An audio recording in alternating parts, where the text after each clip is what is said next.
அவதானத்தோட செயற்படணும் அப்படின்னு ஒரு எச்சரிக்கையை விடுத்திருக்கிறாங்க.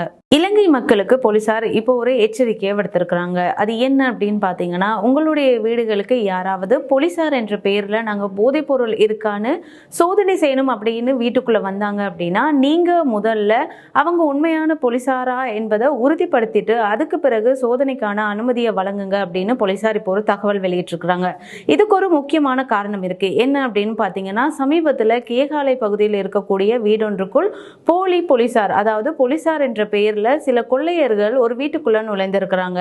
அப்படி நுழைந்தது மட்டும் இல்லாம இந்த வீட்டுக்குள்ள போதைப் பொருள் இருக்கிறதா எங்களுக்கு தகவல் கிடைச்சது, எனவே நாங்க சோதனைகளை நடத்தணும் அப்படின்னு சொல்லி இருக்கிறாங்க.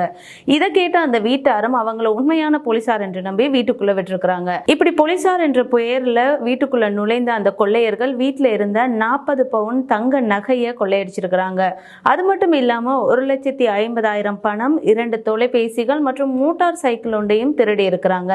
வீட்டுக்குள்ள இருந்த பொருட்கள் எல்லாத்தையும் திருடிய அவர்கள் வீட்டுக்கு வெளியில இருந்த மோட்டார் சைக்கிளையும் எடுத்துட்டு தப்பி ஓடி இருக்கிறாங்க. இதற்கமைய அந்த வீட்டார் போலீசாரிடம் முறைப்பாடு அளிச்சிருக்கிறாங்க.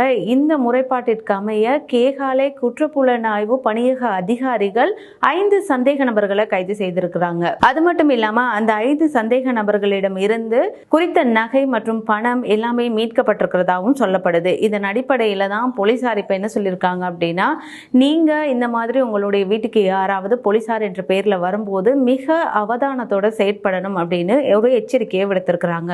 இலங்கை மக்கள்